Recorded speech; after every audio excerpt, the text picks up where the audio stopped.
nakaraang motor show mga bossing, nasira nga yung open pipe natin, nabaklas nga yung bracket mga boss, kaya ipapagawa na natin ngayong araw.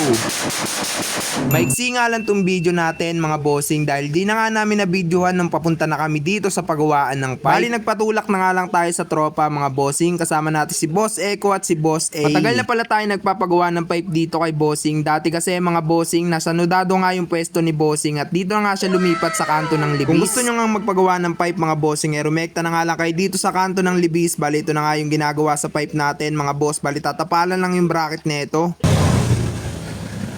Pinuin ko lang ito para pagtipid.